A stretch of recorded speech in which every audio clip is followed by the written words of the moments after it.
ये है कि आज के बैच से यानी नाम ही आपका है टारगेट बैच, डेली आपको टारगेट मिलना है। और आज सबसे अच्छी चीज क्या है, ये बैच शुरू होने वाला था 25 तारीख को, लेकिन हमने देखा कि आज बसंत पंचमी है, ज्ञान की देवी हैं, तो हो सकता है अच्छा आशीर्वाद हम लोगों को मिले और हम लोगों की नैया अच्छे से पार हो जाए।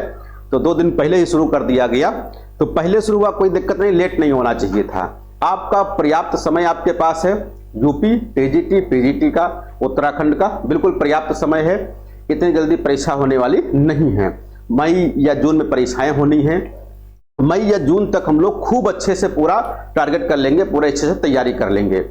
जो इस बैच में आपको करना है, अभी तक हम लोग बहुत आराम से पढ़ रहे थे, अब आपको जो पढ़ना है और रिवीजन के हिसाब से पढ़ना है, रिवीजन के स्तर पर पढ़ना है और डेली कुछ न कुछ आपके पास टारगेट होना चाहिए। ये जो फरवरी, मार्च, अप्रैल, मई, जून का महीना यानी 4 महीने हैं, ये 4 महीने का समझ लो हम वनवास झेल रहे हैं, या कह सकते हो कि जो सामान्य चीजें हैं सुख सुविधाओं वाली, उनको थोड़ा सा कम करेंगे, शरीर को आराम थोड़ा सा कम देंगे, परिश्रम शरीर से ज्यादा करेंगे, ताकि आने वाला समय हमारा अच्छा हो जाए।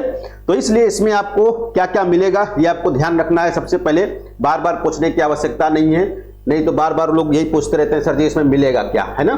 तो सबसे पहले आप ध्यान रखो कि क्या क्या मिलेगा, कैसे कैसे हमको पढ़ना है, और जैसे बताया जा रहा है उसी हिसाब से यदि आप पढ़ते रहोगे साथ साथ हमारे, तो कोई दिक्कत ना आपको होगी ना हमको होगी। जैसे कि सबको पता है कि इसमें क्या होगी, ऑनलाइन क्लास मिलेगी आपको। ऑनलाइन क्लास के साथ साथ आपको क्या मिलेगा, यानी क्लास जो होगी ये रिवीजन के पर्पज से होगी, यानी कि जल्दी वाली फास्ट रिवीजन होगी आपकी, ठीक है। दूसरा इसमें जो होगा एक डेली टारगेट मिलेगा। क्या मिलेगा, डेली टारगेट मिलेगा। ये टारगेट आपको हर हाल में पूरा करना है, जैसे भी स्थिति हो। इसको ये ना हो कि आज वाला काम कल कर लेंगे, यदि कल करने के चक्कर में रहोगे फिर दिक्कत हो जाएगी, क्योंकि वो बैलेंस होता जाएगा और समय आपके हाथ से निकल जाएगा। तो ये डेली टारगेट जो आपको मिल रहा है, जैसे कि आज आपको दिया गया है जीवनी, आज आपको जीवनी पढ़नी थी और रात में 10 बजे इसी पर टेस्ट होना है। क्या होना है, डेली टेस्ट होना है। तो जो डेली टेस्ट होगा, ये डेली टेस्ट आपका इसी टारगेट पर होगा, जो आपको टारगेट दिया जाएगा इसी टारगेट पे। अब कुछ लोग कहेंगे सर जी जो चीज हम दिन भर पढ़े हैं वही चीज शाम को हम टेस्ट दे देंगे तो सब कुछ याद ही रहेगा, भूलेंगे कहाँ। ऐसा नहीं है कि सब कुछ याद ही रहेगा भाई। जीवनी विधा है, 3-4 पेज का नोट्स है, मुश्किल से आधा घंटा लगेगा पढ़ने में, पढ़ करके खूब अच्छे से याद करके छोड़ दिया, फिर दूसरा कुछ पढ़ने लगे और शाम को इस पर टेस्ट दे दिया।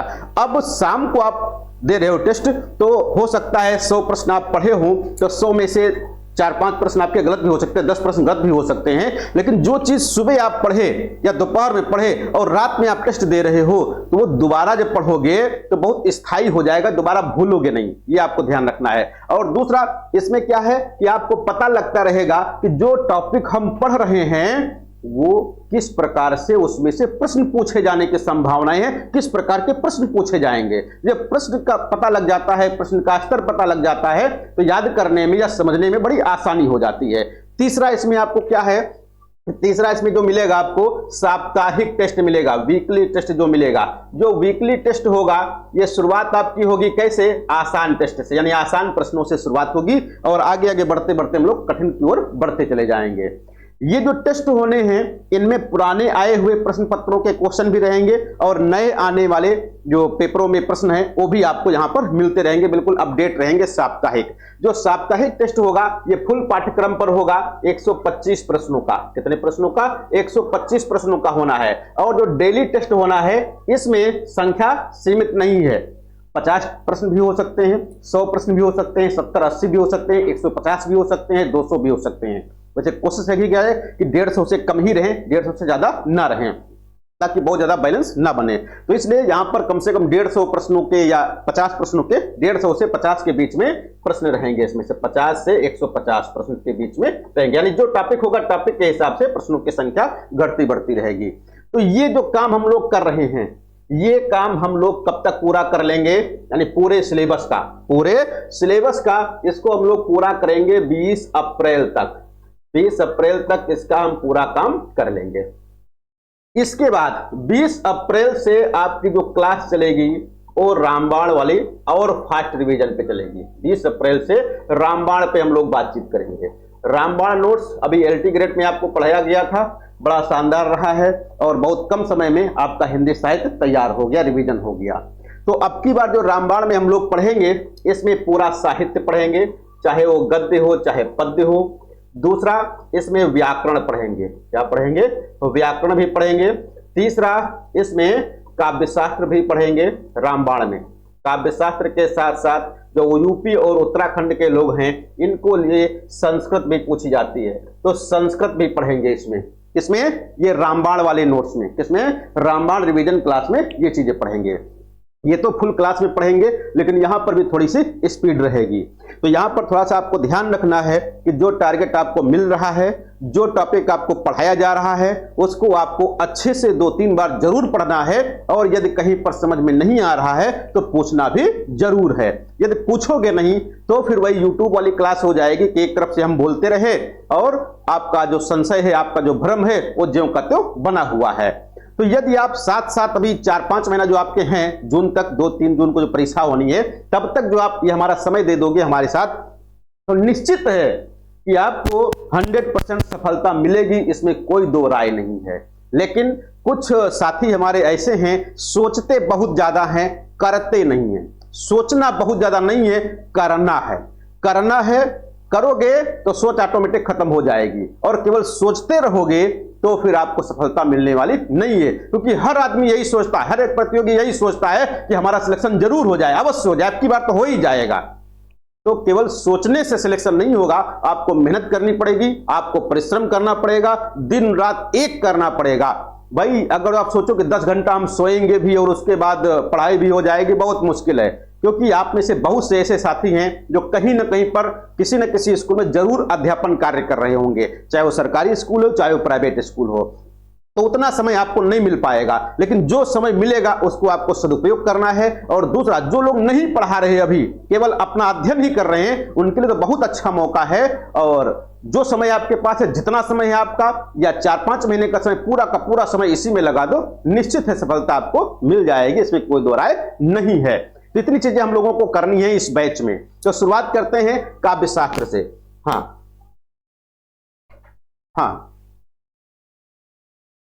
नहीं, रामबाण कराएंगे और थोड़ा सा समय लेकर के कराएंगे। पिछली बार केवल 7-8 क्लास ही हो पाई थी, 7-8 दिन का समय तक, तो बाद में हम लोग सोच पाए। अब रामबाण बहुत अच्छे तरीके से होगा और बहुत शानदार होगा। और पूरा टॉपिक, जो पूरा सिलेबस है, उस पूरे सिलेबस पर रामबाण होगा, इसलिए बहुत शानदार होगा आपका। तो यहां पर किसी भी प्रकार की कोई असुविधा आपको नहीं होगी। ठीक है, तो फिर हम लोग शुरुआत करते हैं काव्यशास्त्र का, जो आपका पहला टॉपिक है। हाँ,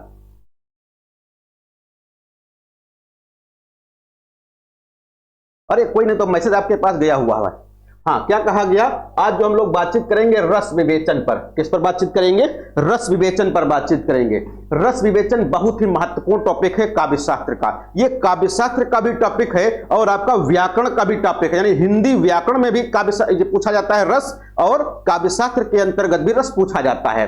अभी यहां जो हम लोग पढ़ेंगे वो काव्यशास्त्र के हिसाब से रस पढ़ेंगे, यानी कि काव्यशास्त्र के हिसाब से रस पढ़ने का मतलब है कि इसमें कुछ चीजें बढ़ जाती हैं। यही चीजें यदि व्याकरण में पढ़ोगे तो वहां पर भरत मुनि के रस सूत्र से ही शुरुआत हो जाती है और रस के प्रकार तक काम खत्म हो जाता है। लेकिन जब काव्यशास्त्र में यही चीज पढ़ते हो, तब यहां पर रस की उत्पत्ति कैसे हुई, रस शब्द का अर्थ क्या है, रस शब्द का सबसे पहले उल्लेख कहां पर हुआ है, रसवादी आचार्य कौन कौन से, इस प्रकार से यहां से कुछ तत्व बढ़ जाते हैं। बाकी खैर रस भेद, रस के अवयव हैं तो वही जो व्याकरण में, और वही चीजें यहां पर हैं। तो शुरुआत करते हैं रस से। तो शुरुआत आती है कि रसो वय सह। क्या कहा गया? रसो वय सह, यानी रसो वय सह कह करके रस को परिभाषित किया गया। यानी कि रसो वय सह का मतलब क्या है? रस है क्या? रस है क्या? तो रस क्या है? रसो वय सह, यानी कि रस आनंद स्वरूप ब्रह्म है। रस आनंद स्वरूप ब्रह्म है। रस आनंद स्वरूप ब्रह्म है, यानी कि रसो वय सह। तो रसो वय सह ये कहां पर कहा गया है, किस पुस्तक में कहा गया? तो ये तैत्तिरीय उपनिषद में कहा गया। कहां पर कहा गया? तैत्तिरीय उपनिषद में कहा गया। ये खूब पूछा जाता है कि रसो वय सह ये कहां पर कहा गया, किस पुस्तक में उल्लेख किया गया, किस पुस्तक में रसो वय सह करके रस को परिभाषित किया गया। तो रसो वय सह कहां पर? तैत्तिरीय उपनिषद। और रसो वय सह का मतलब क्या है? रस आनंद स्वरूप ब्रह्म है ना। आगे आता है कि भरत मुनि ने रस के संबंध में क्या कहा है, ना ही रसाद्रते कश्चित अर्थः प्रवर्तते, यानी भरत मुनि ने रस के संबंध में कहा क्या है कि ना ही रसाद्रते कश्चित अर्थः प्रवर्तते, अर्थात रस के बिना, किसके बिना, रस के बिना कोई अर्थ प्रवृत्त नहीं होता है। प्रवृत्त मतलब उत्पन्न होना, रस के बिना, रस के अभाव में कोई भी अर्थ प्रवृत्त नहीं होता है। ये किसका मानना है, तो भरत मुनि का है। चाहे ये हिंदी में पूछा जाए और चाहे ये संस्कृत में पूछा जाए, आपको एक ही बताना है कि ना ही रसाद्रते कश्चित् अर्थः प्रवर्तते, ये पंक्ति किसकी है, ये रस के संबंध में किसने कहा है, तो भरत मुनि ने कहा है। दूसरा, रस संप्रदाय संस्कृत काव्य शास्त्र का सबसे प्राचीन संप्रदाय है। रस संप्रदाय जो है ये काव्य शास्त्र, संस्कृत काव्य शास्त्र का सबसे प्राचीन संप्रदाय है। आपको ध्यान रखना है, जब भी कभी काव्य शास्त्र की बात होती है तो काव्य शास्त्र दो प्रकार की होती है, एक को कहते हैं पाश्चात्य काव्य शास्त्र है और एक को कहते हैं भारतीय काव्य शास्त्र है। तो भारतीय काव्य शास्त्र मतलब संस्कृत काव्य शास्त्र, ये आपको ध्यान रखना है। तो जो संस्कृत काव्य शास्त्र है या भारतीय काव्य शास्त्र है, इसका सबसे प्राचीन जो संप्रदाय है वो कौन सा संप्रदाय है, आपका रस संप्रदाय। कौन सा, रस संप्रदाय। तो रस संप्रदाय संस्कृत काव्य शास्त्र का सबसे प्राचीन संप्रदाय है और इस रस संप्रदाय के प्रवर्तक कौन है, भरत मुनि हैं। तो यहां पर इस प्रकार के कई प्रश्न आप देखेंगे पुरानी परीक्षाओं में पूछे गए हैं कि रस संप्रदाय के प्रवर्तक कौन, अलंकार संप्रदाय के प्रवर्तक कौन, वक्रोक्ति के प्रवर्तक कौन है और रीति के प्रवर्तक कौन है, गुण के प्रवर्तक कौन है, ऐसे प्रश्न खूब पूछे जाते हैं। तो यहां पर भी बात हो रही है रस संप्रदाय के प्रवर्तक। तो रस संप्रदाय के प्रवर्तक आचार्य भरत मुनि हैं, लेकिन राजशेखर या जनश्रुति के अनुसार रस के प्रथम निरूपणकर्ता के रूप में नंदिकेश्वर का नाम मिलता है। किसका, रस के प्रथम निरूपणकर्ता, रस के प्रथम निरूपणकर्ता के रूप में किसका नाम मिलता है, तो नंदिकेश्वर का नाम मिलता है। वैसे सामान्य रूप से प्रथम रस निरूपक आचार्य कौन है, सबसे पहले रस का निरूपण किसने किया है, तो भरत मुनि ने किया है। लेकिन एक जनश्रुति है या राजशेखर ऐसे विद्वान है जो काव्य मीमांसा के रचनाकार हैं, तो राजशेखर का मानना यह है कि रस निरूपणकर्ता प्रथम आचार्य जो हैं वो नंदिकेश्वर हैं, वो भरत मुनि को नहीं मानते हैं। लेकिन सामान्य रूप से आपको भरत मुनि को बताना है। वैसे यहां पर यह प्रश्न भी पूछा जाता है कि काव्य शास्त्र के जनक कौन है, काव्य शास्त्र के जनक कौन है, तो काव्य शास्त्र के जनक भरत मुनि, काव्य शास्त्र के जनक भरत मुनि माने जाते हैं। लेकिन राजशेखर के अनुसार या जनश्रुति के अनुसार काव्य शास्त्र के जनक कौन हो जाएंगे, नंदिकेश्वर हो जाएंगे। कौन है, नंदिकेश्वर हैं। नंदिकेश्वर की इनकी बहुत फेमस पुस्तक है, उनकी बहुत फेमस पुस्तक है। कौन सी पुस्तक है भैया, कोई बताएगा, इनके पुस्तक का नाम क्या है, कौन सी, हाँ, अभिनय दर्पण। तो अभिनय दर्पण ये इनकी बहुत ही फेमस पुस्तक है। अच्छा, अभिनय दर्पण से ही संबंधित एक पुस्तक है नाट्य दर्पण, ये किसकी है, हाँ, नाट्य दर्पण जो है रामचंद्र गुणचंद्र की है। किसकी है, ये रामचंद्र गुणचंद्र। नहीं तो कभी कभी भ्रम हो जाता है किसमें, नाट्य दर्पण और अभिनय दर्पण में। अच्छा, भरत मुनि की पुस्तक का नाम क्या है, इसी से मिलता जुलता है, हाँ, तो नाट्य शास्त्र ये भरत मुनि की पुस्तक है। तो भरत मुनि की पुस्तक नाट्य शास्त्र है, अभिनय दर्पण नंदिकेश्वर की है और नाट्य दर्पण के रचनाकार रामचंद्र और गुणचंद्र हैं। ये तीनों पुस्तकों के नाम आपको जरूर याद रखना है कि इनके रचनाकार कौन हैं। भरत मुनि ने, किसने, भरत मुनि ने नाट्य शास्त्र के 6ठ और 7वें अध्यायों में रस और भाव का निरूपण किया है। ये बड़ा महत्वपूर्ण है। क्या है, बड़ा महत्वपूर्ण है। खूब पूछते हैं कि भरत मुनि ने अपने नाट्य शास्त्र में या अपने ग्रंथ में, ग्रंथ के किस अध्याय में रस और उसके भावों की चर्चा की है, तो रस और उसके भावों की चर्चा 6ठे और 7वें अध्याय में भरत मुनि ने अपने नाट्य शास्त्र में की है। किसमें, 6ठे और 7वें अध्याय में, जिसमें से रसों की संख्या के संबंध में बात आती है। तो भरत मुनि रस कितने मानते हैं, 8 मानते हैं। रस कितने मानते हैं, 8 मानते हैं। और भरत मुनि ने अपने नाट्य शास्त्र में कितने भावों का उल्लेख किया है, कितने भावों की चर्चा की है, तो 49 भावों की चर्चा की, 49 यानी 49 भावों की चर्चा की है। अच्छा ध्यान दीजिएगा, भरत मुनि ने अपने नाट्य शास्त्र में भरत मुनि ने अपने नाट्य शास्त्र में कितने रसों की चर्चा की, कितने रसों की बात की है? तो 8 रसों की बात की, शांत रस की बात इन्होंने नहीं की है, ये आपको ध्यान रखना है। और कितने भावों का उल्लेख किया है, कितने भावों का निरूपण किया है? तो 49 भावों का उल्लेख किया। कितने? 49 भावों का उल्लेख किया। अभी आगे चर्चा करेंगे भावों पर। यहां पर मुख्य रूप से याद रखना कितने भावों का? 49 का। किस अध्याय में? तो 6ठे और 7वें अध्याय में। रस को ब्रह्मानंद सहोदर कहा गया। रस को ब्रह्मानंद सहोदर कहा जाता है। तो रस को ब्रह्मानंद सहोदर कहा जाता है, लेकिन ब्रह्मानंद सहोदर सबसे पहले कहा किसने?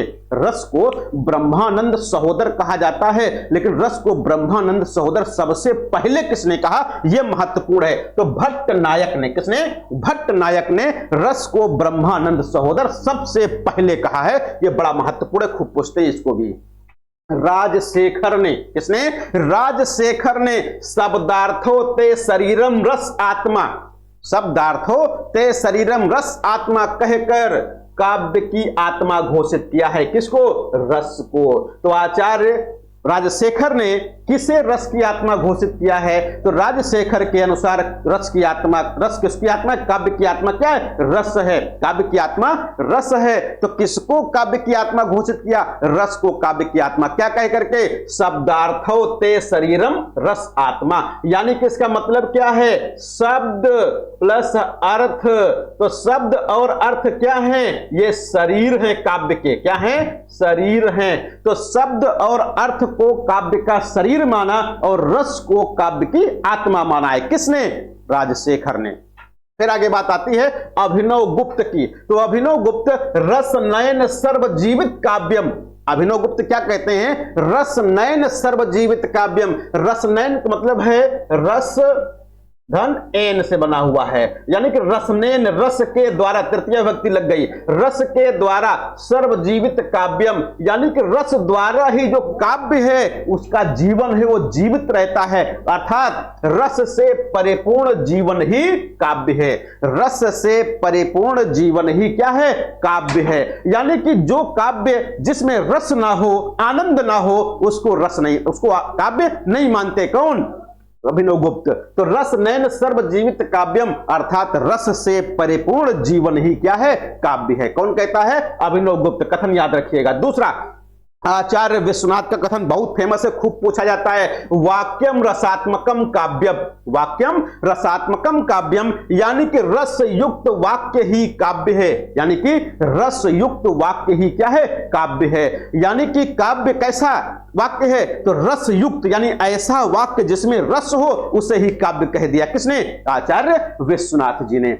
फिर आती बात जगन्नाथ की। पंडितराज जगन्नाथ, पंडितराज जगन्नाथ कहते क्या है? रमणीयार्थ प्रतिपादकः शब्दः काव्यम, रमणीयार्थ प्रतिपादकः शब्दः काव्यम, यानी कि रमणीय अर्थ का, सुंदर अर्थ का प्रतिपादन करने वाले, सुंदर अर्थ का प्रतिपादन करने वाले शब्द क्या कहलाते हैं? काव्य कहलाते हैं। यानी कि ऐसे शब्द, ऐसे शब्द क्या कहते हैं? ऐसे शब्द जो सुंदर अर्थ की प्रतीति कराएं, सुंदर अर्थ की प्रतीति कराएं, वो क्या कहलाएंगे? काव्य कहलाएंगे। तो कौन कहता है? पंडितराज जगन्नाथ कहते हैं। तो वाक्यम रसात्मकम काव्यम, रमणीयात् प्रतिपादका शब्दा काव्यम, रसनैन सर्वजीवित काव्यम, शब्दार्थो ते शरीरम रस आत्मा, ये 4-5 कथन हैं, इनको आपको खूब अच्छे से याद रखना है। आगे बात आती है, उक्त सभी आचार्य रस को काव्य की आत्मा मानते हैं। यानी कि राजशेखर, अभिनव गुप्त, आचार्य विश्वनाथ, पंडित राज जगन्नाथ, ये सब क्या है? रस को काव्य की आत्मा मानने वाले विद्वान हैं। कभी कभी प्रश्न पूछ लिया जाता है, निम्नलिखित में से कौन सा विद्वान रस को काव्य की आत्मा मानता है, या कौन रस को काव्य की आत्मा नहीं मानता है? तो यहां पर मानने वाले याद रखिएगा, राजशेखर, अभिनव गुप्त, आचार्य विश्वनाथ, पंडित राज जगन्नाथ है। और भी कई विद्वान होंगे, आगे चर्चा होती रहेगी। आगे बात आती है कि संस्कृत काव्य शास्त्र में रुद्रट ने ही, किसने? रुद्रट ने ही सर्वप्रथम रस को अलंकारों की दास्ता से मुक्त किया। यानी कि पहले अलंकार के सहायक के रूप में रस का प्रयोग किया जाता था। यानी रस को क्या कहते थे? रस को अलंकारों का सहायक माना जाता था पहले। लेकिन एक ऐसे विद्वान हुए जिनका नाम हुआ रुद्रट। रुद्रट की रचना का नाम क्या भैया, कोई बताएगा? रुद्रट ने कौन सी रचना लिखी? हाँ, काव्य अलंकार के नाम से किसी और ने भी लिखी है। हाँ, तो एक रचना भामह है, भामा ने लिखी है, और एक रुद्रट ने लिखी है। नाम एक ही है, बशर्ते विषय वस्तु बदल गई है बस। तो काव्य अलंकार के नाम से भामा ने भी लिखा और काव्य अलंकार के नाम से रुद्रट ने भी लिखा है। तो रुद्रट एक ऐसे विद्वान हुए जो सबसे पहले क्या, सबसे पहले रस को अलंकारों की दास्ता से मुक्त करने का काम किया। तो रस को अलंकारों की दास्ता से मुक्त करने का प्रयास सबसे पहले किसने किया है, तो रुद्रट ने किया। बड़ा महत्वपूर्ण है। और सभी अलंकारों का मंतव्य, सभी अलंकारों का मंतव्य काव्य को रसमय बनाना है। यानी सभी अलंकारों का मंतव्य क्या है, सभी अलंकारों का उद्देश्य क्या है, काव्य को रसमय बनाना, काव्य को आनंदित करना है। किसका, अलंकारों का मंतव्य, अलंकारों का उद्देश्य। ये यहां पर कहा गया। ये किसके द्वारा कहा गया, दंडी के द्वारा। किसके द्वारा, दंडी के द्वारा कहा गया। तो ये आपको याद रखना है। आगे बात आती है रस से कि क्षेमेंद्र ने, किसने, आचार्य क्षेमेंद्र ने। क्षेमेंद्र कौन सा संप्रदाय चलाए, तो आचार्य क्षेमेंद्र जो है औचित्य सिद्धांत, औचित्य संप्रदाय के प्रवर्तक हैं। तो आचार्य क्षेमेंद्र ने रस को ही आधार मानकर औचित्य सिद्धांत का प्रतिपादन किया। यहां पर याद रखिएगा, औचित्य संप्रदाय का संपादन किसके आधार पर हुआ, किस संप्रदाय के आधार पर हुआ, तो रस के आधार पर। किसके आधार पर, रस को ही आधार मानकर औचित्य सिद्धांत का प्रतिपादन किया गया आचार्य क्षेमेंद्र के द्वारा। तो आचार्य क्षेमेंद्र के द्वारा प्रतिपादित कौन सा सिद्धांत है, कौन सा संप्रदाय है, तो औचित्य संप्रदाय है, औचित्य सिद्धांत है। रस विवेचन का स्वर्ण युग कब है, 850 से 1050 ईस्वी तक का समय। तो 850 ईस्वी से 1050 ईस्वी तक का जो समय है, ये रस विवेचन का स्वर्ण युग है, रस विवेचन का सबसे अच्छा समय माना गया है। रीतिकालीन कवि देव ने, किसने, रीतिकालीन कवि देव ने शब्द और अर्थ को, किसको, शब्द और अर्थ को काव्य का शरीर, रीतकालीन कवि देव ने शब्द और अर्थ को काव्य का शरीर तथा रस को उसका श्रृंगार यानी कि आत्मा माना है। तो यहां पर ध्यान दीजिएगा कि काव्य का शरीर शब्द और अर्थ को मान लिया और रस को उसका श्रृंगार माना है। क्या माना है, श्रृंगार माना, आत्मा का प्रयोग नहीं किया, श्रृंगार शब्द का प्रयोग कर दिया। किसने, देव कवि ने। लेकिन श्रृंगार का मतलब यहां पर आत्मा बताया गया। आगे बात आती है महावीर प्रसाद द्विवेदी क्या कहते हैं, रस कविता का सबसे बड़ा गुण है। रस कविता का सबसे बड़ा गुण है। तो रस कविता का सबसे बड़ा गुण है, ये किसने माना है, महावीर प्रसाद द्विवेदी जी ने माना है। और हृदय की मुक्तावस्था रस दशा कहलाती है। ये तो बहुत फेमस है, सब लोग जानते होंगे। हृदय की मुक्तावस्था रस दशा कहलाती है। ये किसके द्वारा कहा गया, रामचंद्र शुक्ल के द्वारा कहा गया कि हृदय की मुक्तावस्था रस दशा कहलाती है। और एक बड़ा महत्वपूर्ण तथ्य है, कथन है रामकुमार वर्मा का। ये क्या कहते हैं, रस अमर है। रस क्या है, अमर है, वह काव्य का सबसे महत्वपूर्ण अंग भी है। रस अमर है, यह काव्य का सबसे महत्वपूर्ण अंग भी है। जब तक काव्य रहेगा, जब तक काव्य रहेगा, रस की सृष्टि निरंतर होती रहेगी। यानी रस क्या है, रस अमर है। जैसे हनुमान जी अजर अमर थे, वैसे ही रस है क्या, अजर अमर है। यानी रस अमर है, जब यह काव्य का सबसे महत्वपूर्ण अंग भी है। जब तक काव्य रहेगा, रस की सृष्टि निरंतर होती रहेगी। ये किसका मानना है, रामकुमार वर्मा का मानना है। डॉक्टर नगेंद्र और नंद दुलारे वाजपेयी ने भी रस को काव्य की आत्मा माना है। तो रस को काव्य की आत्मा मानने वाले डॉक्टर नगेंद्र और नंद दुलारे वाजपेयी भी माने जाते हैं। अब बात आती है कि जो रस है, रस शब्द की व्युत्पत्ति हुई कैसे, रस शब्द की उत्पत्ति कैसे होती है, रस शब्द आखिर बना कैसे है। तो रस शब्द में यानी रस धातु में असुन प्रत्यय के योग से, किसके, रस धातु में असुन प्रत्यय के योग से रस शब्द की उत्पत्ति हुई है। रस का शाब्दिक अर्थ होता है आनंद। रस शब्द का शाब्दिक अर्थ क्या होता है, तो रस शब्द का शाब्दिक अर्थ है आनंद। रस शब्द बना किससे है, तो रस धातु में असुन प्रत्यय के योग से रस शब्द की उत्पत्ति हुई है। आगे बात आती है कि रस शब्द का सबसे पहले उल्लेख कहां पर हुआ, तो रस शब्द का सबसे पहले उल्लेख ऋग्वेद में हुआ। कहां पर हुआ, ऋग्वेद में हुआ। ये वेदों की संख्या 4 बताई गई। कई बार चर्चा हुई है कि ऋग्वेद की संख्या कितनी, सॉरी वेदों की संख्या कितनी है, तो वेदों की संख्या 4 मानी गई है। उसमें से सबसे पुराने वेद का नाम क्या है भैया, कोई बताएगा, सबसे पुराना वेद क्या है। हाँ, ऋग्वेद ये सबसे पुराना वेद है, यानी वेदों में भी सबसे पुराना वेद कौन सा? ऋग्वेद है। सबसे नया, सबसे आखिरी में कौन आया? सबसे आखिरी में कौन? अथर्ववेद आया है। गुड, है ना। तो रस शब्द का सबसे पहले उल्लेख कहां पर? ऋग्वेद में हुआ। लेकिन यहां पर जो ऋग्वेद में रस शब्द आया है वो किस अर्थ में आया? भोजन के स्वाद के रूप में आया है। वहां पर काव्य के आनंद के रूप में नहीं, भोजन के आनंद के रूप में, भोजन के रस के रूप में, भोजन के स्वाद के रूप में आया है। इसमें भोजन के स्वाद रूप में ऋग्वेद में रस शब्द का उल्लेख हुआ है, रस शब्द की चर्चा हुई है। लेकिन काव्य शास्त्र में, किसने? काव्य शास्त्र में रस शब्द का सबसे पहले प्रयोग किसने किया है? तो काव्य शास्त्र में रस शब्द का सबसे पहले प्रयोग भरत मुनि ने अपने नाट्य शास्त्र में किया। कहां पर? अपने नाट्य शास्त्र में रस शब्द का सबसे पहले प्रयोग काव्य शास्त्र में किया है। दूसरा, रस की परिभाषा क्या है? आखिर रस कहते किसको हैं? रस की परिभाषा क्या है? रस कहते किसको हैं? यहां से अब व्याकरण शुरू होती है, यानी कि व्याकरण में भी पूछा जाता है। अभी तक हम लोग काव्यशास्त्र पढ़ रहे थे, अब ये यहां पर काव्यशास्त्र के साथ साथ ये तथ्य यहां पर हिंदी व्याकरण में भी आपसे पूछे जाते हैं, तो बहुत महत्वपूर्ण है। रस की परिभाषा क्या है? रस आखिर कहते किसको हैं? तो बिल्कुल आसान सी परिभाषा दी गई है कि काव्य को पढ़कर, किसको? काव्य को पढ़कर या सुनकर, काव्य को पढ़कर या सुनकर या नाटक को देखकर, नाटक को देखकर सहृदय, सहृदय किसको कहा गया? प्रेक्षक, सहृदय मतलब प्रेक्षक। अब प्रेक्षक क्या है या सहृदय क्या है? सहृदय को आप दर्शक क्या कह सकते हो? दर्शक, श्रोता, श्रोता मतलब सुनने वाला, या पाठक, ये तीनों इसमें समाहित हैं सहृदय में या प्रेक्षक में।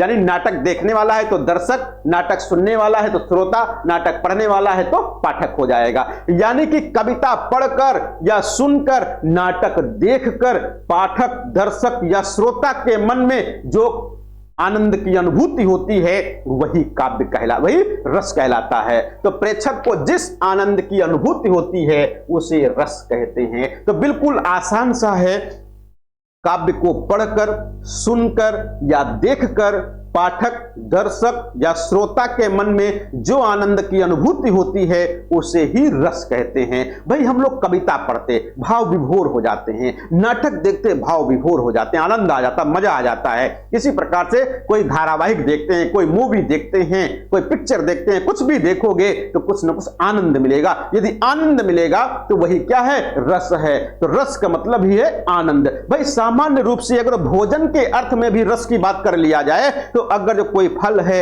या कोई अनाज है तो क्या है, या कोई सब्जी ही है, उसका हम लोग जूस पीते हैं। तो जूस पीते हैं तो कोई ना कोई मजा तो आता ही, आनंद तो आता ही, चाहे कड़वा लगे, चाहे तीखा लगे, चाहे खट्टा लगे, चाहे मीठा लगे, लगेगा तो है ही, कुछ ना कुछ तो आनंद आएगा। तो वहां पर क्या है? भोजन के अर्थ में, तो जब भोजन के अर्थ में रस कब मिलेगा? जब उसका हम पान करेंगे, उसको पिएंगे तब मिलेगा। लेकिन काव्य के क्षेत्र में आनंद क्या है? वो अनुभव की चीज है, वो पीने की चीज नहीं है, वो खाने की चीज नहीं है, केवल अनुभव करोगे वही आनंद मिलेगा जो आपको नींबू के रस में मिलता है, जो आपको मौसमी के रस में मिलता है, जो अनार के रस में मिलता है, जो गन्ने के रस में मिलता है आनंद, वही आनंद यहां पर आपको केवल सुन करके, देख करके या पढ़ करके ही मिल जाएगा।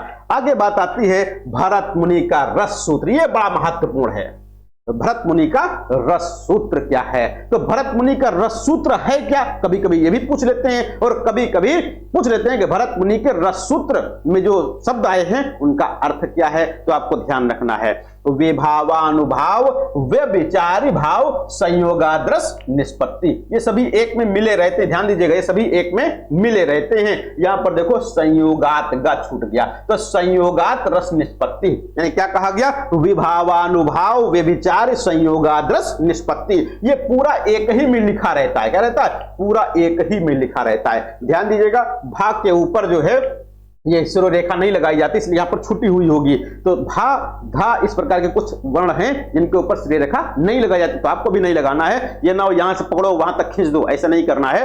तो विभावानुभाव, व्यभिचार, संयोगाद्रस निष्पत्ति है, यानी कि विभाव, अनुभाव और व्यभिचारी भाव के संयोगात, संयोग से रस निष्पत्ति, रस के निष्पत्ति होती है। यानी कि विभाव, अनुभाव और व्यभिचारी, इसको संचारी भाव कहते हैं, के संयोग से रस निष्पत्ति होती है। तो रस की निष्पत्ति होती है। तो किसकी किसके संयोग से? तो विभाव, अनुभाव और व्यभिचारी भाव। व्यभिचारी भाव का ही दूसरा नाम है संचारी भाव। तो विभाव, अनुभाव और व्यभिचारी भाव के संयोग से रस की निष्पत्ति होती है। यहां पर ध्यान दीजिएगा, स्थायी भाव नहीं आया है। क्या नहीं आया? स्थायी भाव की चर्चा नहीं हुई। तो भरत मुनि के रस सूत्र में स्थायी भाव का उल्लेख नहीं किया गया। ये कई बार आपसे परीक्षा में पूछा गया है कि भरत मुनि ने अपने रस सूत्र में किस भाव का उल्लेख नहीं किया है। तो भरत मुनि ने अपने रस सूत्र में स्थायी भाव का उल्लेख नहीं किया। यहां पर एक भ्रम हो जाता है आपको। बात होती है रस सूत्र में स्थायी भाव का उल्लेख नहीं है, लेकिन प्रश्न कभी कभी पूछ लेते हैं आपको भ्रमित करने के लिए, आपको शंका में डालने के लिए कि भरत मुनि ने अपने नाट्य शास्त्र में किस भाव का उल्लेख नहीं किया। तो नाट्य शास्त्र में स्थायी भाव का उल्लेख किया, ये आपको ध्यान रखना है। नाट्य शास्त्र में तो स्थायी भाव का उल्लेख किया है, लेकिन जो रस सूत्र दिया है उसमें नहीं किया है। भाई नाट्य शास्त्र क्या है? पुस्तक है, 36 अध्याय 37 अध्याय है। कहीं न कहीं रस सूत्र की बात होगी ही, जहां पर रस की बात होगी। लेकिन जो एक रस सूत्र छोटा सा दिया ये वाला, इस रस सूत्र में कहीं पर भी स्थायी भाव की चर्चा नहीं है। क्या कहा गया? तो विभाव, अनुभाव और व्यभिचारी, केवल 3 भावों की बात हुई है। तो विभाव, अनुभाव और व्यभिचारी भाव के संयोग से रस की निष्पत्ति होती है। यह सूत्र दिया किसने? भरत मुनि ने। यहां पर स्थायी भाव की चर्चा नहीं की है, लेकिन अपने नाट्य शास्त्र में स्थायी भाव की चर्चा की है और 8 स्थायी भावों की बात की है। यानी स्थायी भाव कितने प्रकार के? तो 8 प्रकार के स्थायी भाव की चर्चा की है भरत मुनि ने। और भरत मुनि ने अपने नाट्य शास्त्र में कितने? 49 भावों का उल्लेख किया। अभी इससे पहले चर्चा हुई है कि 49 भावों का उल्लेख किया। कितने? 49 भावों का उल्लेख किया है। इन 49 भावों में 33 संचारी भाव हैं। कितने? 33 संचारी भाव हैं और 8 स्थायी भाव हैं। स्थायी भाव कितने? 8 स्थायी भाव हैं और 8 क्या हैं? तो ये 8 जो हैं, 8 यहां पर आपके क्या हो जाएंगे? सात्विक भाव हो जाएंगे। क्या हो जाएंगे? 8 सात्विक भाव हो जाएंगे प्लस 8 सात्विक भाव हो जाएंगे। ये आपको ध्यान रखना है कि जो 49 भावों की उल्लेख किया है, ये 3 प्रकार के भाव हैं। क्या? संचारी भाव, स्थायी भाव और सात्विक भाव। तो इस प्रकार से भरत मुनि ने अपने नाट्यशास्त्र में 49 भावों की चर्चा की, उसमें स्थायी भाव की भी चर्चा की है, लेकिन जो रस सूत्र है उसमें स्थायी भाव की चर्चा नहीं की है। ये आपको ध्यान रखना है बहुत अच्छे से, नहीं तो यहां पर भ्रम हो जाता है। अब बात आती है रस के अंग। तो रस के अंग भाई 4 होते हैं। रस के अंग कितने होते हैं? तो रस के 4 अंग होते हैं। ये 4 अंग कौन कौन से हैं? सबसे पहला आता है स्थायी भाव। सबसे पहला क्या है? स्थायी भाव है। और दूसरा क्या है? विभाव। दूसरा विभाव और तीसरा अनुभाव। तीसरा अनुभाव और चौथा जो आएगा ये आपका संचारी भाव हो जाएगा।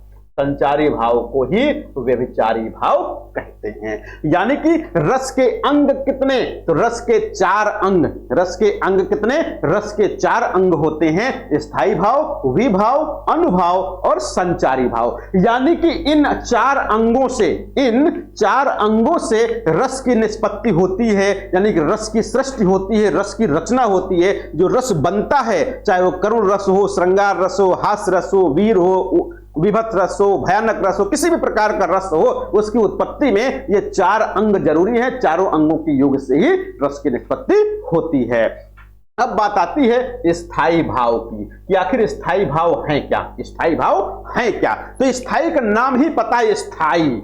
स्थायी का मतलब बहुत समय तक विद्यमान रहने वाले, यानी कि सहृदय के मन में। सहृदय कौन है? पाठक, दर्शक या श्रोता। पाठक, दर्शक या श्रोता, इसको क्या कहोगे? सहृदय कहोगे एक आसान भाषा में। तो सहृदय के मन में चिरकाल तक, यानी कि बहुत समय तक विद्यमान रहने वाले भाव स्थायी भाव कहलाते हैं। यानी कि ऐसे भाव जो सहृदय के, यानी कि पाठक, दर्शक या श्रोता के मन में बहुत समय तक विद्यमान रहते हैं वो क्या कहलाते हैं? स्थायी भाव कहलाते हैं। और इनकी संख्या अगर जो कहा जाए तो सामान्यतः इनकी संख्या 9 मानी गई है, लेकिन भरत मुनि ने इनकी संख्या 8 बताई है। तो भरत मुनि के अनुसार स्थायी भाव कितने हैं? तो 8। सामान्य रूप से अगर जो कहा जाए रस कितने हैं या स्थायी भाव कितने हैं, तो 9 स्थायी भाव हो जाएंगे। तो सामान्य रूप से रस के स्थायी भाव कितने हैं? 9 हैं। और यदि कहा जाए भरत मुनि ने कितने स्थायी भाव की चर्चा की है, तो 8 स्थायी भावों की चर्चा भरत मुनि ने की है। आगे बात आती है, दूसरा अंग है विभाव। रस का दूसरा अंग क्या है? विभाव। विभाव का अर्थ होता है कारण। विभाव का अर्थ क्या है? कारण, यानी कि जिसके कारण। विभाव का अर्थ क्या? कारण, यानी कि जिसके कारण आश्रय के सहृदय के यानी पाठक, दर्शक या श्रोता के मन में भाव जागृत होता है। तो जिसके कारण सहृदय के मन में भाव जागृत होता है उसे क्या कहते हैं? तो विभाव कहा जाता है। विभाव 2 प्रकार के होते हैं। विभाव कितने प्रकार के? तो विभाव 2 प्रकार के होते हैं। एक को कहते हैं आलंबन विभाव और दूसरे को कहते हैं उद्दीपन विभाव। एक आलंबन विभाव और दूसरा होता है उद्दीपन विभाव। तो विभाव आखिर कहते किसको हैं? तो विभाव का मतलब होता है कारण, यानी कि जिसके कारण भाव जागृत होते हैं सहृदय के मन में उसको विभाव कहते हैं। और विभाव 2 होते हैं, यानी 2 प्रकार के होते हैं। एक को कहा गया आलंबन विभाव और दूसरे को कहा गया उद्दीपन विभाव। उद्दीपन का अर्थ है उद्दीप्त। उद्दीपन किससे बना हुआ? उद्दीप्त से बना हुआ है। उद्दीप्त का मतलब होता है तेज करना, बढ़ा देना। उद्दीप्त का मतलब बढ़ा देना, उत्प्रेरक का काम करते हैं। किसका? उत्प्रेरक का काम करते हैं। और प्रायः उद्दीपन जो होते हैं वो प्राकृतिक चीजें होती हैं। क्या होती हैं? प्राकृतिक चीजें होती हैं। अभी आगे बताएंगे इसके बारे में।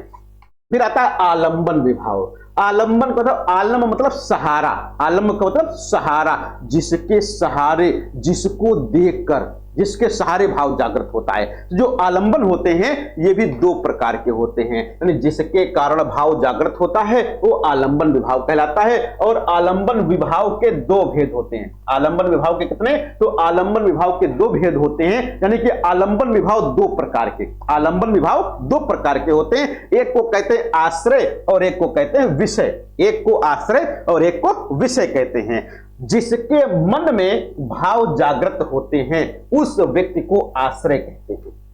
जिस व्यक्ति के मन में, पाठक, दर्शक या श्रोता जो भी है, तो जिसके मन में भाव जागृत होता है, जिसके मन में भाव जागृत होता है उसको आश्रय कहते हैं। और जिसको देख करके भाव जागृत होता है उसको विषय कहते हैं।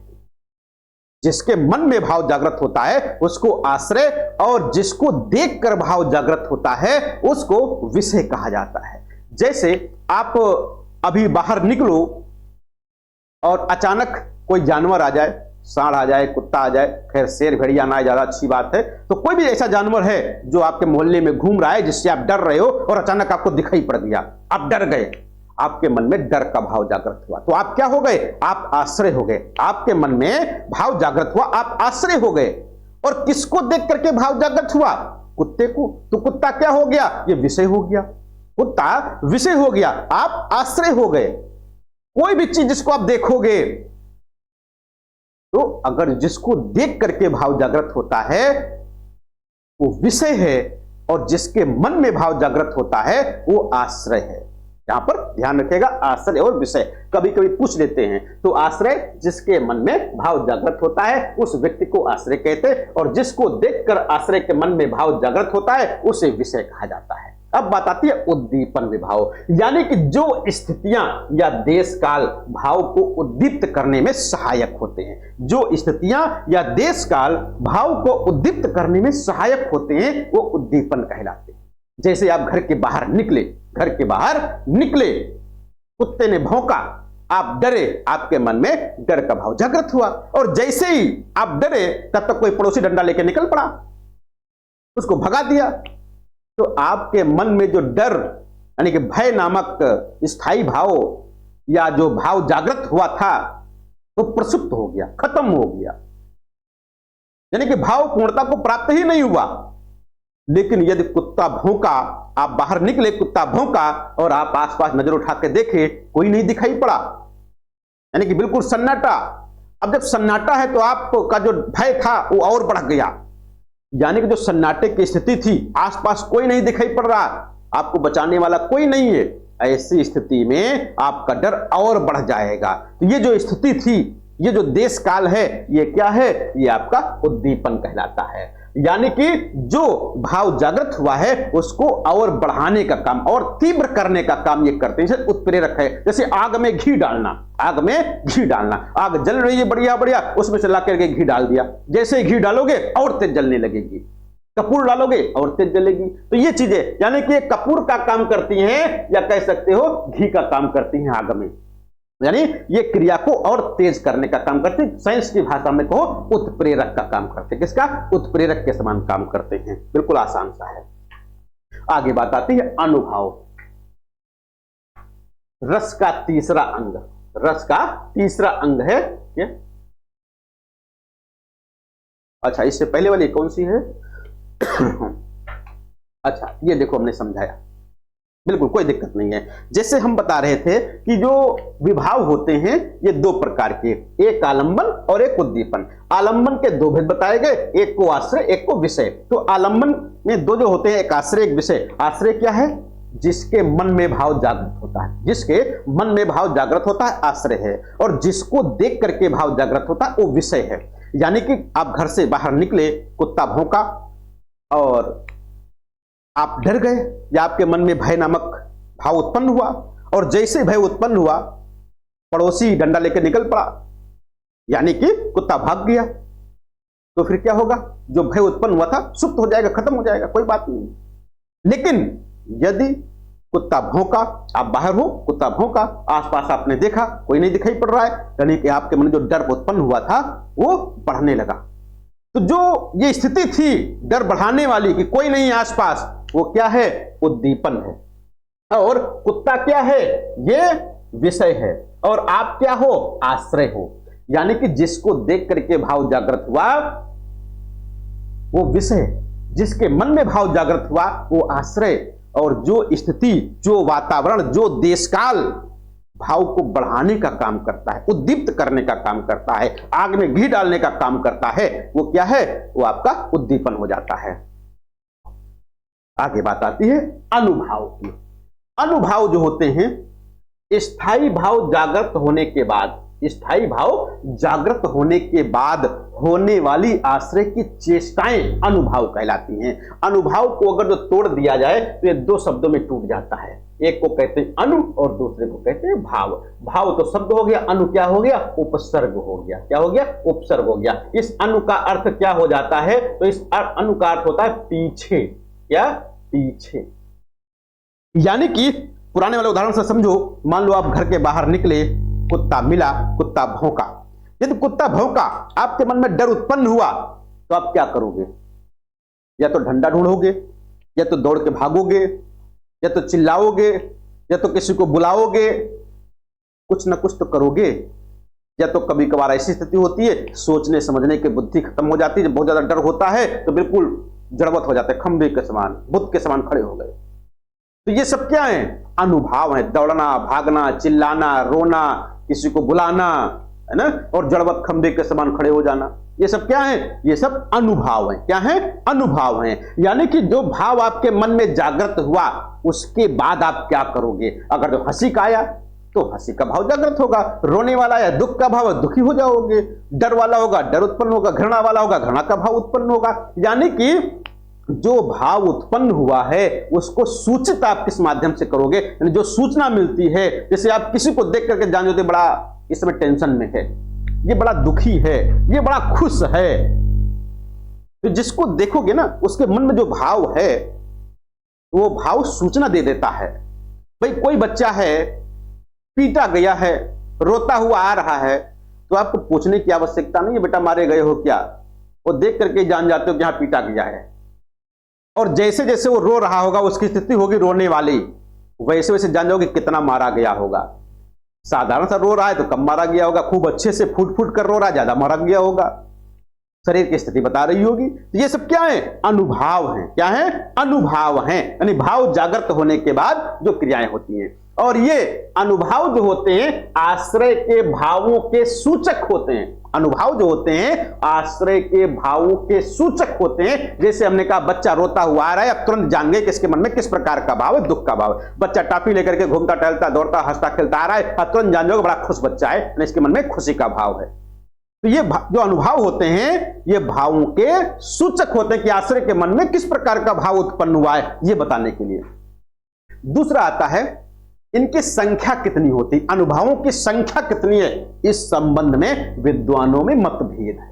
अनुभवों की संख्या के संबंध में विद्वानों में मतभेद है। अलग अलग विद्वान अलग अलग संख्या बताते हैं। जैसे हरदेव बाहरी ने अपने व्याकरण ग्रंथ में अनुभवों की संख्या 2 मानी है। एक को कहा कायिक और दूसरे को सात्विक। एक को कायिक दूसरे को सात्विक। अभी पीजीटी 2016 में क्वेश्चन पूछ लिया गया था। पीजीटी 2016 में पूछ लिया गया था अनुभव कितने माने गए हैं, अनुभवों की संख्या कितनी है, अनुभव कितने प्रकार के होते हैं। वहां पर 2 भी ऑप्शन में था, 4 भी ऑप्शन में था, 3 भी ऑप्शन में था। अब दिक्कत ये हो गई 2 लगाया जाए, 3 लगाया जाए, 4 लगाया जाए, क्या लगाया जाए, और आयोग अंततः 2 मान लेता है। तो आजकल कुछ ग्रेड वाले केवल 2 ही लिखते, तीसरा चौथा लिखते ही नहीं है। ऐसा नहीं है। हरदेव बाहरी के अनुसार जब पूछा जाए तो 2 बताना है। अब हरदेव बाहरी के अनुसार नहीं है तो फिर दिक्कत हो जाएगी। हाँ, अब फिर ये होगा कि सर जी उसमें तो हरदेव बाहरी के हिसाब से नहीं लिखा था कि हरदेव बाहरी के अनुसार कितने होते हैं। तो कभी कभी होता क्या है, एग्जामिनर जो है पेपर सेटर, पेपर बनाने वाला क्या करता है, जिस किताब से बनाता है उस किताब में जितने भेद लिखे उसी भेद के आधार पर बना देता है। वो ध्यान नहीं देता थोड़ा सा कि हाँ इसमें और भी मत हैं, और भी मतभेद हैं, दिक्कतें हो सकती हैं, वो ध्यान नहीं दिया इसलिए गलती से बन गया। तो वहां पर ऐसी जगह पर आपको दोनों के नंबर मिलेंगे या सबको नंबर मिलेंगे, उसको हटाया जाएगा, ऐसी स्थिति आएगी। तो या तो सीधे सीधे लिखा होगा कि हरदेव बाहरी के अनुसार अनुभव कितने प्रकार के। तो हरदेव बाहरी ने अनुभवों की संख्या 2 मानी, एक कायिक और दूसरा सात्विक। भरत मुनि जिन्होंने नाट्यशास्त्र नामक ग्रंथ लिखा, तो भरत मुनि ने अनुभवों की संख्या 3 बताई है, जिनमें वाचिक, आंगिक और सात्विक की बात की है। भानुदत्त ने अनुभवों की संख्या 4 बताई है, जिसमें कायिक, मानसिक, आहार्य और सात्विक की चर्चा के 4 अनुभव हो गए। रामदहिन मिश्र ने अनुभवों की संख्या 5 बता दी। रामदहिन मिश्र ने अनुभवों की संख्या 5 बता दी है। भगीरथ मिश्र, इन्होंने अनुभवों की संख्या अनिश्चित बता दी, निश्चित ही नहीं कर पाए भगीरथ मिश्र। ये भगीरथ मिश्र वही है जिनका काव्यशास्त्र पढ़ते हो, पाश्चात्य काव्यशास्त्र और काव्यशास्त्र के नाम से। ये आपको ध्यान रखना, ये भगीरथ मिश्र वही हैं जो अनुभवों की संख्या निश्चित ही नहीं कर पाए, यानी कि अनिश्चित मान लिया कि इसकी कोई सीमा ही नहीं है, अनिश्चित है। तो सबके मत याद रखिएगा। हरदेव बाहरी 2, भरत मुनि 3, भानुदत्त 4, रामदहिन मिश्र अनुभवों की संख्या 5 और भगीरथ मिश्र ने अनुभवों की संख्या अनिश्चित मानी है। ये देखो आ गया, सामान्यतः अनुभव 4 प्रकार के होते हैं। सर्वमान्य मत यही है। क्या है? सामान्यतः जब किसी का नाम न लिखा हो और पूछा जाए अनुभव कितने प्रकार के होते हैं, अनुभवों की संख्या कितनी है, तो अनुभवों की संख्या 4 है सामान्य रूप से। कौन कौन से हैं? कायिक, वाचिक, सात्विक और चौथा यहां पर आता है आहार्य। क्या है चौथा? आहार्य है। अब देखो सामान्यतः 4 प्रकार के हैं। कायिक, कायिक का मतलब काया से संबंधित, कायिक का मतलब काया, और काया किसको कहते हैं? शरीर को कहते हैं, यानी शरीर के अंगों से संबंधित। इसके लिए इसको नाम, दूसरा नाम क्या दे दिया गया? आंगिक कहते हैं। कायिक को ही आंगिक कह दिया गया, यानी अंग से संबंधित है, यानी कि शरीर से संबंधित चेष्टाएं, शरीर से संबंधित चेष्टाएं, जैसे दौड़ना, भागना, पीटना, है ना, दौड़ना, भागना, पीटना, खंबे के समान खड़े हो जाना, ये सब इस प्रकार के इसके अंतर्गत आ जाएंगे, शरीर से संबंधित है। यानी शरीर से संबंधित जो भी चेष्टाएं हों, जैसे पता लगा कोई बच्चा पीटा जा रहा है, एक पीटने वाले के हाथ में उसका एक हाथ है और दूसरे हाथ पे डंडा है, वो पीट रहा फटाफट, और जब पीट रहा है तो जो पीटा जा रहा है वो भागेगा, इधर उधर चिल्लाएगा, तो चिल्लाएगा वो वाचिक हो जाएगा, और जो भागेगा हाथ पांव चलाएगा वो क्या है? वो कायिक हो जाएगा। वाचिक अनुभव, वाचिक मतलब स्वर के माध्यम से, किसके माध्यम से? स्वर के माध्यम से व्यक्त होने वाले। कैसे? स्वर के माध्यम से, यानी कि आवाज, स्वर के माध्यम से व्यक्त होने वाले अनुभाव। सात्विक, जिसको मानसिक कहते हैं, सत्व के योग से उत्पन्न आंगिक चेष्टाएं, सत्व के योग से उत्पन्न आंगिक चेष्टाएं जो होती हैं, जिन पर हमारा अधिकार नहीं होता, जिन पर हमारा अधिकार नहीं होता, न चाहते हुए भी ये उत्पन्न हो जाएंगे। आप चाहे तो ना चाहो नहीं हो, लेकिन हो जाएगा, क्योंकि सत्व के योग से उत्पन्न होते हैं, मन में उत्पन्न होते हैं, मन से उत्पन्न होते हैं। इस कारण से इन पर हमारा अधिकार, आपका अधिकार नहीं होता है, ये स्वतः उत्पन्न होते हैं। सत्व के योग से उत्पन्न होने के कारण इनको सात्विक अनुभाव कहा गया है। और ये आयतनज हैं। कैसे हैं? सात्विक अनुभाव को आयतनज अनुभाव भी कहते हैं। बीपीएससी में पूछा गया था, आयतनज अनुभाव किसे कहा गया? तो आयतनज किसे कहा गया? सात्विक अनुभाव को कहा गया। क्यों कहा गया? क्योंकि देखो ये किससे बना है? यत्न प्लस अज और आगे क्या है? आ। यत्न का मतलब क्या होता है? प्रयास। अज माने उत्पन्न और आ का मतलब नहीं। यानी ये ऐसे भाव हैं जो बिना प्रयास के ही उत्पन्न हो जाते हैं, इसलिए इनको आयतनज कहते हैं। और ये देखो इनको क्या कहते हैं? यत्नज, यत्न पूर्वक, यानी यत्न से, प्रयास से। कैसे? प्रयास से। भाई पता लगा कुत्ता आया, कुत्ता आया, जब कुत्ता आया, भौंका, आपकी तरफ दौड़ा, तो आप क्या करोगे? भागने का प्रयास करोगे ना, भागोगे। अब बिना प्रयास करे कैसे भाग जाओगे? तो वो भागोगे तो प्रयास करना पड़ेगा, मेहनत करनी पड़ेगी, इसलिए यत्नज कहा गया। यहां पर क्या है? सात्विक में आपको कुछ करना ही नहीं है, डर उत्पन्न हुआ, अचेत हो जाओ, बेहोश हो जाओ, हो गया। यानी कि कुछ करना ही नहीं है, यानी इस पर आपका कोई अधिकार नहीं, इस पर आपका कोई अधिकार नहीं है, अयत्नज होते हैं। आगे बात आती आहार्य। आहार्य किसको कहते हैं? बनावटी वेशभूषा, कृत्रिम वेशभूषा, बनावटी वेशभूषा या कृत्रिम वेशभूषा को आहार्य कहते हैं। जैसे राम, सीता, लक्ष्मण, हनुमान, इन सबकी छवि हम लोगों के दिमाग में बैठ गई है कि राम ऐसे होंगे, राम ऐसे होंगे। अब कैसे होंगे? जिस राम को हम रामायण में देख लिए, जिस राम को हम लोग रामायण में देख लिए। अभी कल एक बच्चा हमारे स्कूल में पूछ रहा था कि सर जी, राम तो ऐसे थे, लेकिन राम की मूर्ति जो लगाई गई अयोध्या में वो काली काली लगा दी गई, क्या राम काले रंग के थे क्या? बड़ी सौम्य भाव से पूछ रहा था। मतलब राम की मूर्ति काले रंग की लग गई, तो क्या राम काले थे क्या? तो उसने पढ़ा कि राम गोरे रंग के थे, लक्ष्मण काले रंग के थे। जब आगे श्री कृष्ण पैदा हुए, श्री कृष्ण काले रंग के हो गए, नीले रंग के हो गए, और बलराम गोरे रंग के हो गए, ऐसा कहा जाता है। वो पढ़ा होगा तो बताया सर जी राम तो गोरे थे, यहाँ पर काली काली मूर्ति क्यों लग गई? तो यानी कि राम को, यानी कि जो रूप हम लोग देखते आ रहे हैं उसी को राम मान लेते हैं, हनुमान उसी को मान लेते हैं। यानी कि कृत्रिम वेशभूषा, बनावटी वेशभूषा, ये क्या है? राम। यानी कि ये आहार्य हो जाता है, कृत्रिम वेशभूषा, बनावटी आर्य मतलब वेशभूषा। आगे बात आती है सात्विक भावों की। सात्विक भावों की संख्या 8 मानी जाती है। संख्या याद रखिएगा, बहुत पूछा जाता है। सात्विक भावों की संख्या कितनी है? 8 है। यहां पर आपको इधर वाला याद रखना है, ये जो सात्विक भाव दिए गए, क्या दिए गए? जो सात्विक भाव है, ये इनका अर्थ दिया गया है। क्या है? अर्थ।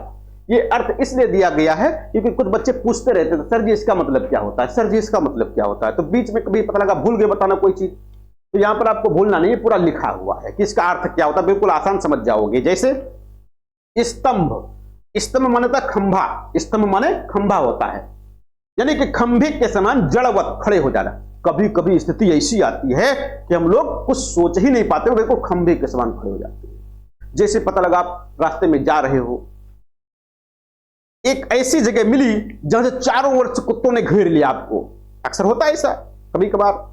तो मान लो कुत्ते ने चारों ओर से आपको घेर लिया, अब आप क्या करोगे? दौड़ोगे, भागोगे, चिल्लाओगे।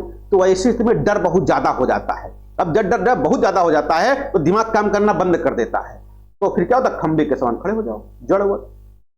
जब कभी कभार दुख बहुत ज्यादा हो जाता है तब भी ऐसा होता है, बहुत ज्यादा खुशी होती है तब भी ऐसा हो जाता है। यानी जब कोई चीज की अधिकता होती है तभी ऐसी स्थिति होती है।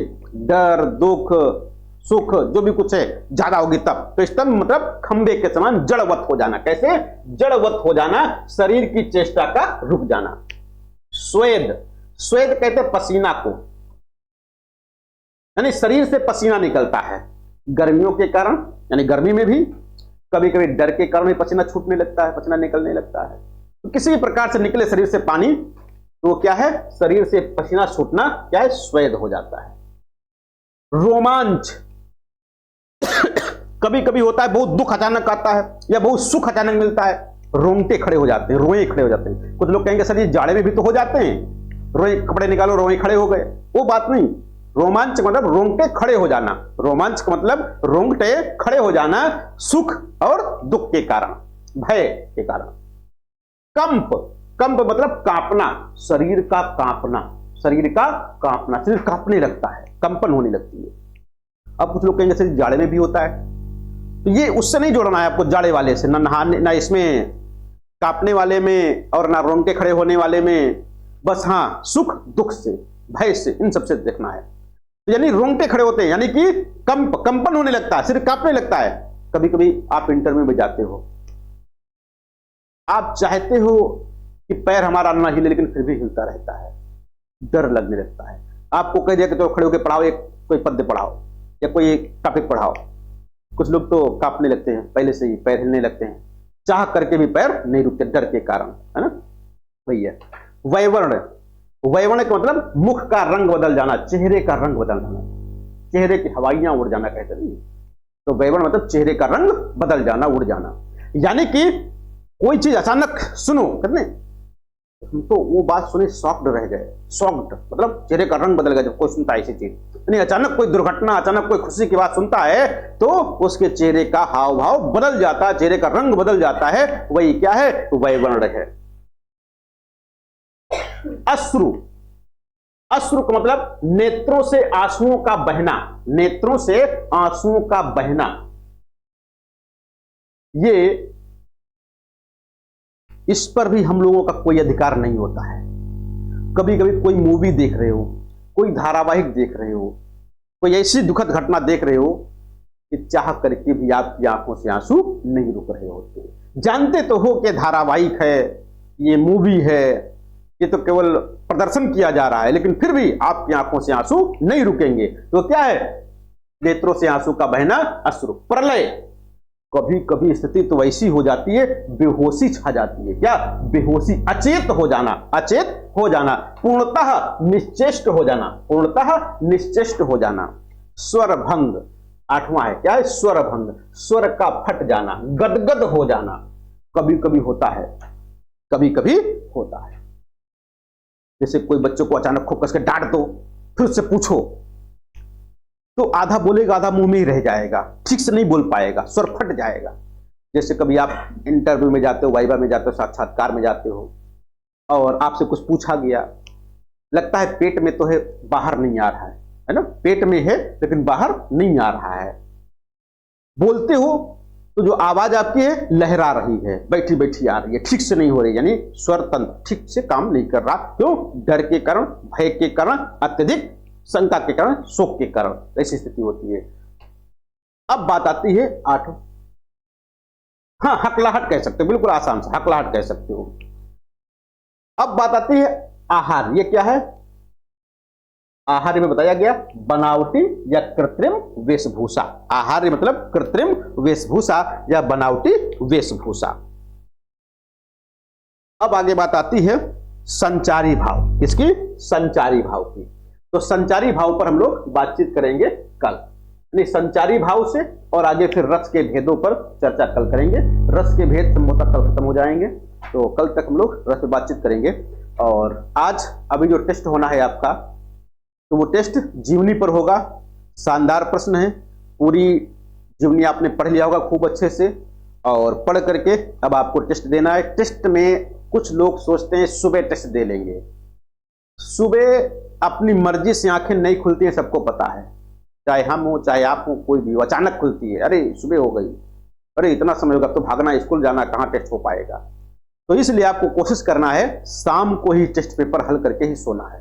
भाई 10 बजे पेपर आपको मिलता है यदि 100 प्रश्न भी होते हैं तो 11 बजे तक आप हल करके मिला करके नंबर भेज करके फिर सो जाओ, कोई दिक्कत नहीं है। क्योंकि जब 10-10 बजे दिन तक आप मैसेज भेजते रहते हो, क्वेश्चन सर जी हमारे इतने सही, हमारे इतने सही, तो फिर हम मेरिट कब बनाएं? समस्या ये है। यदि हमको रात में ही नंबर मिल जाएं या सो करके जगह हम नंबर हमको मिल जाएं, 7 बजे तक नंबर मिल जाएं, तो हम बना करके फिर बिस्तर छोड़े फिर आगे बढ़ेंगे। और जब मेरिट बनती है तभी, हाँ कोई दिक्कत नहीं, जब मेरिट बनती है तब आप लोगों में उत्साह और ज्यादा आता है, हम में उत्साह और ज्यादा आता है। मेरिट नहीं बनती है, अरे हटाओ मेरिट तो बनती नहीं, क्या करेंगे। तो उत्साह होना चाहिए, मेरिट बननी चाहिए और उसमें आपके नंबर पता होने चाहिए कि आखिर हम किस नंबर पर हैं, तो ज्यादा फायदा होगा आपका। तो डेली का डेली आपको टेस्ट हल करके ही सोना है ताकि आगे कोई दिक्कत ना हो, और बराबर चलते रहना है, बैलेंस नहीं बनाना। सबसे बड़ी चीज क्या है? बैलेंस नहीं बनाना है, ये आपको ध्यान रखना है।